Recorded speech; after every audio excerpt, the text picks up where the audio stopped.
For an hour or more I stood thus craning my neck upwards to seek for the priest. At length, when I was about to sink back into the hold, for I could stand no longer in that cramped posture, I saw a woman's dress pass by the hole in the deck, and knew it for one that was worn by a lady who had escaped with me in the boat. "Senora," I whispered, "for the love of God listen to me. It is I, Diela, who am chained down here among the slaves." She started, then as the priest had done, she sat herself down upon the deck, and I told her of my dreadful plight, not knowing that she was acquainted with it, and of the horrors below. "Alas! Senor," she answered, "they can be little worse than those above. A dreadful sickness is raging among the crew, 6 are already dead and many more are raving in their last madness. I would that the sea had swallowed us with the rest, for we have been rescued from it only to fall into hell. Already my mother is dead and my little brother is dying." "Where is the priest?" I asked. "He died this morning and has just been cast into the sea. Before he died he spoke of you, and prayed me to help you if I could. But his words were wild and I thought that he might be distraught. And indeed, how can I help you?" "Perhaps you can find me food and drink," I answered, "and for our friend, God rest his soul." "What of the Captain Sarceda? Is he also dead?" "No, senor, he alone is recovering of all whom the scourge has smitten. And now I must go to my brother, but first I will seek food for you." She went and presently returned with meat and a flask of wine which she had hidden beneath her dress, and I ate and blessed her. For 2 days she fed me thus, bringing me food at night. On the second night she told me that her brother was dead and of all the crew only 15 men and 1 officer remained untouched by the sickness, and that she herself grew ill. Also she said that the water was almost finished, and there was little food left for the slaves. After this she came no more, and I supposed that she died also. It was within 20 hours of her last visit that I left this accursed ship. For a day none had come to feed or tend the slaves, and indeed many needed no tending, for they were dead. Some still lived, however, though so far as I could see the most of them were smitten with the plague. I myself had escaped the sickness, perhaps because of the strength and natural healthiness of my body, which has always saved me from fevers and diseases, fortified as it was by the good food that I had obtained. But now I knew that I could not live long. Indeed, chained in this dreadful charnel house, I prayed for death to release me from the horrors of such existence. The day passed as before in sweltering heat, unbroken by any air or motion, and night came at last, made hideous by the barbarous ravings of the dying. But even there and then I slept and dreamed that I was walking with my love in the Vale of Wavani. Towards the morning I was awakened by a sound of clanking iron, and opening my eyes, I saw that men were at work, by the light of lanterns, knocking the fetters from the dead and the living together. As the fetters were loosed, a rope was put round the body of the slave, and dead or quick, he was hauled through the hatchway. Presently a heavy splash in the water without told the rest of the tale.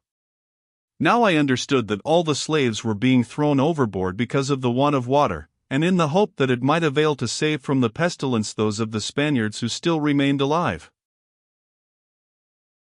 I watched them at their work for a while till there were but 2 slaves between me and the workers, of whom one was living and the other dead.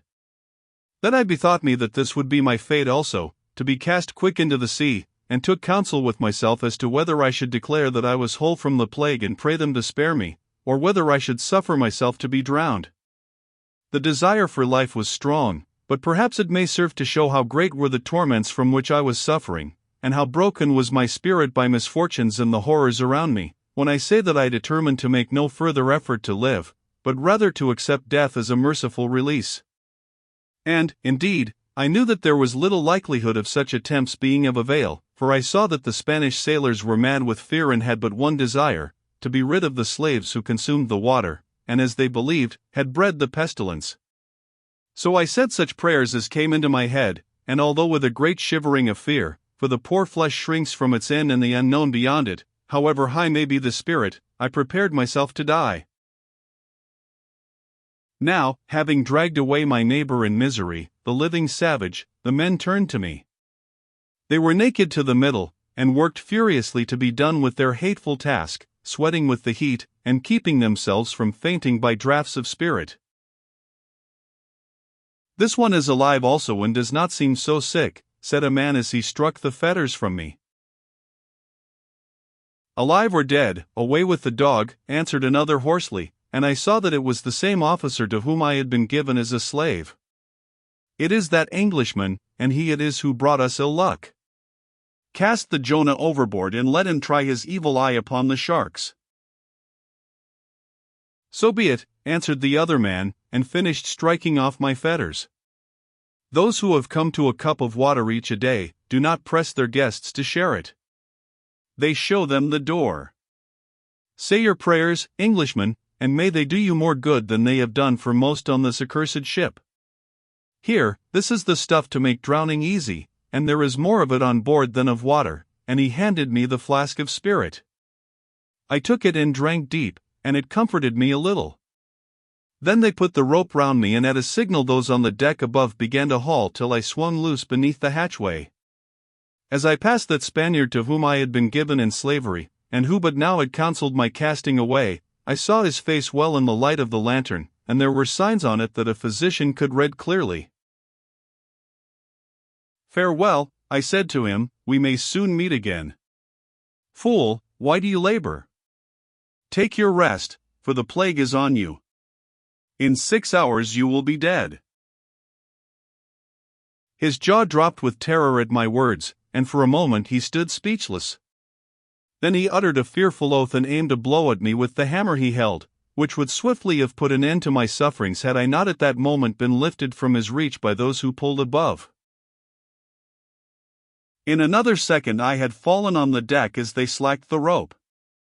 Near me stood 2 black men whose office it was to cast us poor wretches into the sea, and behind them, seated in a chair, his face haggard from recent illness, sat de Garcia fanning himself with his sombrero, for the night was very hot.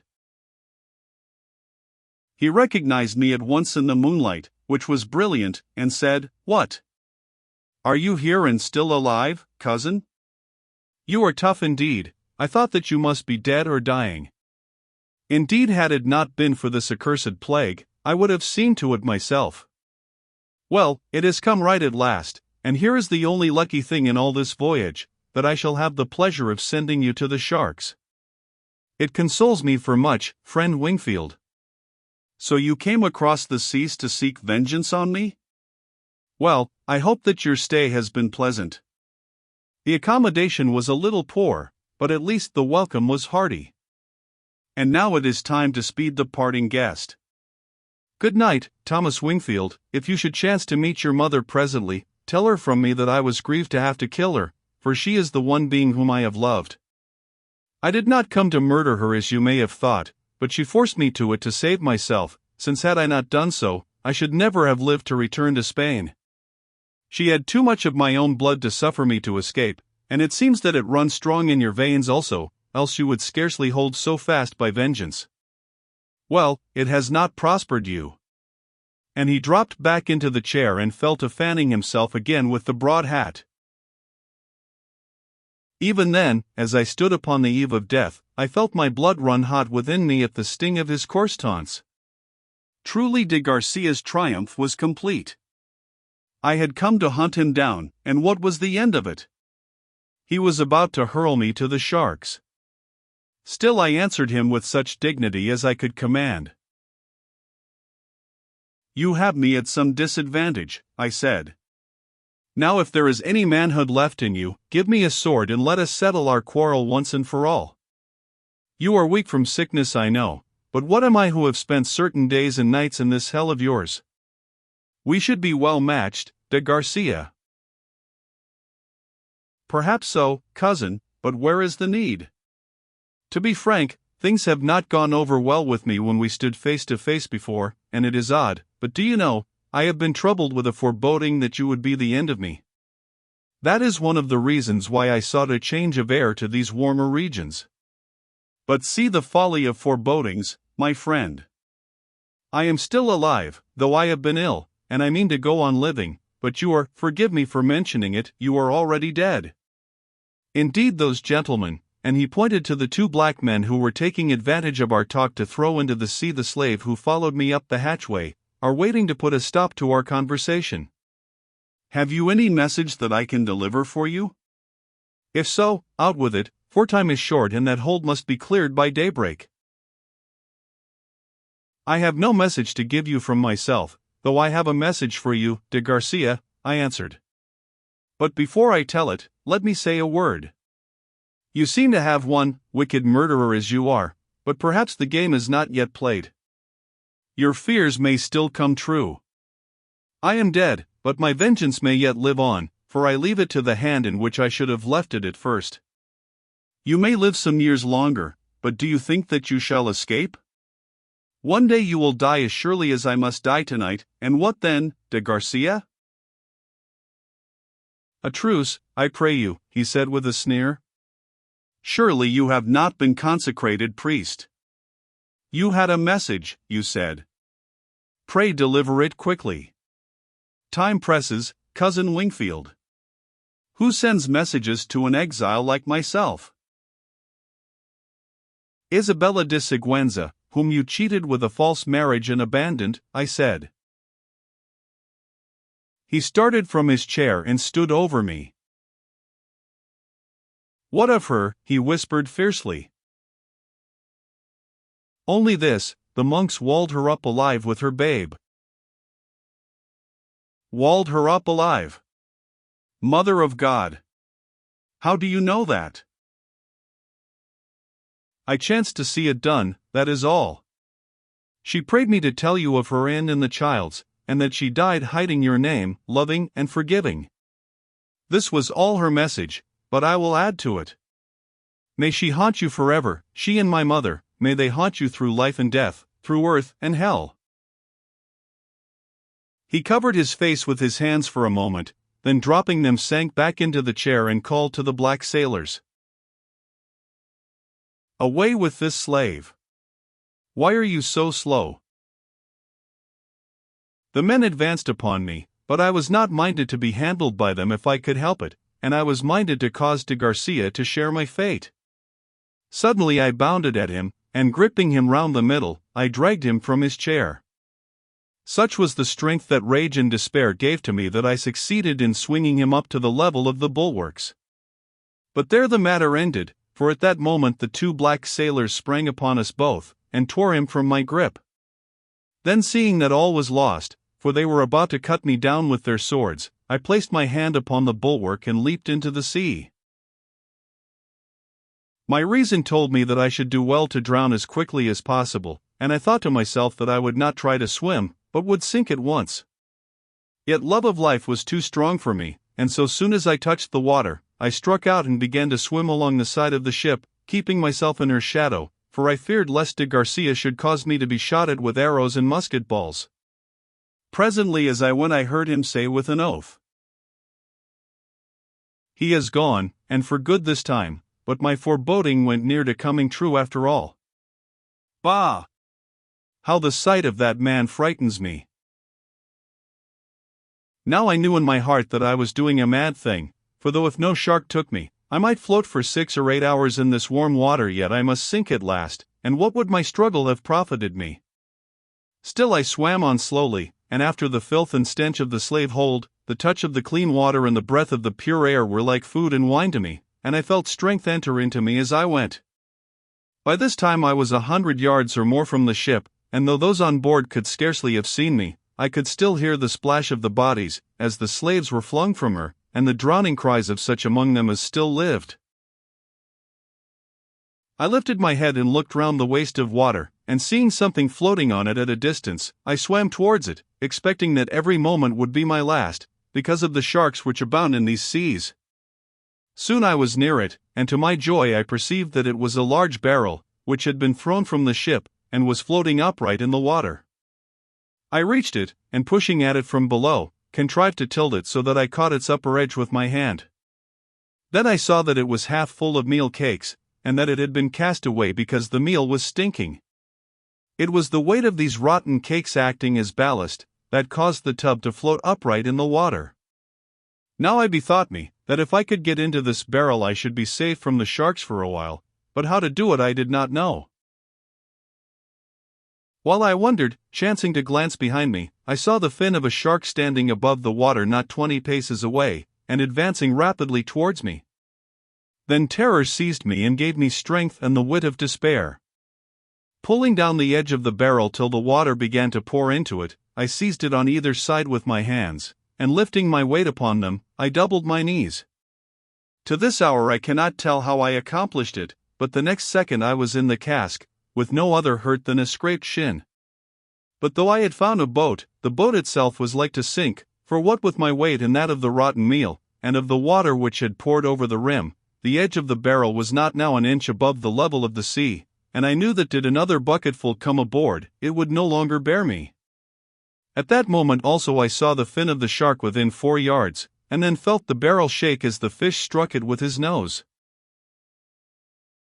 Now I began to bail furiously with my hands, and as I bailed, the edge of the cask lifted itself above the water.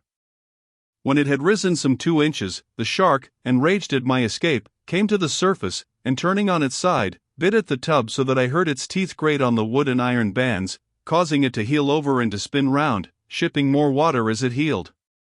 Now I must bail afresh, and had the fish renewed its onset, I should have been lost. But not finding wood and iron to its taste, it went away for a while, although I saw its fin from time to time for the space of some hours. I bailed with my hands till I could lift the water no longer, then making shift to take off my boot, I bailed with that. Soon the edge of the cask stood 12 inches above the water, and I did not lighten it further, fearing lest it should overturn. Now I had time to rest and to remember that all this was of no avail, since I must die at last either by the sea or because of thirst, and I lamented that my cowardice had only sufficed to prolong my sufferings. Then I prayed to God to succor me, and never did I pray more heartily than in that hour, and when I had finished praying some sort of peace and hope fell upon me. I thought it marvelous that I should thus have escaped thrice from great perils within the space of a few days, first from the sinking carrack, then from pestilence and starvation in the hold of the slave ship, and now, if only for a while, from the cruel jaws of the sharks.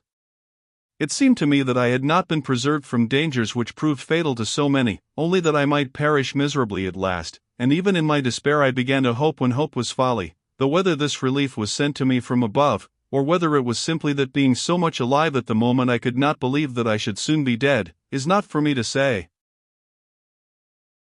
At the least my courage rose again, and I could even find heart to note the beauty of the night. The sea was smooth as a pond, there was no breath of wind, and now that the moon began to sink, thousands of stars of a marvelous brightness, such as we do not see in England, gemmed the heavens everywhere. At last these grew pale, and dawn began to flush the east, and after it came the first rays of sunlight. But now I could not see 50 yards around me, because of a dense mist that gathered on the face of the quiet water, and hung there for an hour or more. When the sun was well up and at length the mist cleared away, I perceived that I had drifted far from the ship, of which I could only see the masts that grew ever fainter till they vanished. Now the surface of the sea was clear of fog except in one direction, where it hung in a thick bank of vapor, though why it should rest there and nowhere else, I could not understand. Then the sun grew hot, and my sufferings commenced, for except the draught of spirits that had been given me in the hold of the slave ship, I had touched no drink for a day and a night. I will not tell them all in particular detail, it is enough to say that those can scarcely imagine them who have never stood for hour after hour in a barrel, bareheaded and parched with thirst, while the fierce heat of a tropical sun beat down on them from above, and was reflected upward from the glassy surface of the water. In time, indeed, I grew faint and dizzy, and could hardly save myself from falling into the sea, and at last I sank into a sort of sleep or insensibility, from which I was awakened by a sound of screaming birds and of falling water. I looked and saw to my wonder and delight, that what I had taken to be a bank of mist was really low-lying land, and that I was drifting rapidly with the tide towards the bar of a large river. The sound of birds came from great flocks of seagulls that were preying on the shoals of fish, which fed at the meeting of the fresh and salt water. Presently, as I watched, a gull seized a fish that could not have weighed less than 3 pounds, and strove to lift it from the sea. Failing in this, it beat the fish on the head with its beak till it died, and had begun to devour it, when I drifted down upon the spot and made haste to seize the fish. In another moment, dreadful as it may seem, I was devouring the food raw, and never have I eaten with better appetite, or found more refreshment in a meal. When I had swallowed all that I was able, without drinking water, I put the rest of the fish into the pocket of my coat, and turned my thoughts to the breakers on the bar. Soon it was evident to me that I could not pass them standing in my barrel, so I hastened to upset myself into the water and to climb astride of it. Presently we were in the surf, and I had much ado to cling on, but the tide bore me forward bravely, and in half an hour more the breakers were past, and I was in the mouth of the great river. Now fortune favored me still further, for I found a piece of wood floating on the stream which served me for a paddle, and by its help I was enabled to steer my craft towards the shore, that as I went I perceived to be clothed with thick reeds, in which tall and lovely trees grew in groups, bearing clusters of large nuts in their crowns. Hither to this shore I came without further accident, having spent some 10 hours in my tub, though it was but a chance that I did so, because of the horrible reptiles called crocodiles, or, by some, alligators, with which this river swarmed. But of them I knew nothing as yet. I reached land but just in time, for before I was ashore the tide turned, and tide and current began to carry me out to sea again, whence assuredly I had never come back. Indeed, for the last 10 minutes, it took all the strength that I had to force the barrel along towards the bank. At length, however, I perceived that it floated in not more than 4 feet of water, and sliding from it, I waded to the bank and cast myself at length there to rest and thank God who thus far had preserved me miraculously. But my thirst, which now returned upon me more fiercely than ever, would not suffer me to lie thus for long, so I staggered to my feet and walked along the bank of the river till I came to a pool of rainwater, which on the tasting, proved to be sweet and good.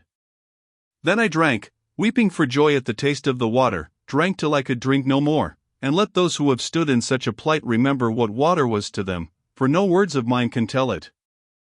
After I had drunk and washed the brine from my face and body, I drew off the remainder of my fish and ate it thankfully, and thus refreshed, cast myself down to sleep in the shade of a bush bearing white flowers, for I was utterly outworn. When I opened my eyes again it was night, and doubtless I should have slept on through many hours more had it not been for a dreadful itch and pain that took me in every part, till at length I sprang up and cursed in my agony. At first I was at a loss to know what occasioned this torment, till I perceived that the air was alive with gnat-like insects which made a singing noise, and then settling on my flesh, sucked blood, and spat poison into the wound at one and the same time. These dreadful insects the Spaniards name mosquitoes. Nor were they the only flies, for hundreds of other creatures, no bigger than a pin's head, had fastened onto me like bulldogs to a baited bear, boring their heads into the flesh, where in the end they cause festers. They are named garrapatas by the Spanish, and I take them to be the young of the tick. Others there were, also, too numerous to mention, and of every shape and size, though they had this in common, all bit and all were venomous. Before the morning these plagues had driven me almost to madness, for in no way could I obtain relief from them. Towards dawn I went and lay in the water, thinking to lessen my sufferings, but before I had been there 10 minutes I saw a huge crocodile rise up from the mud beside me. I sprang away to the bank horribly afraid, for never before had I beheld so monstrous and evil-looking a brute, to fall again into the clutches of the creatures, winged and crawling, that were waiting for me there by myriads. But enough of these damnable insects.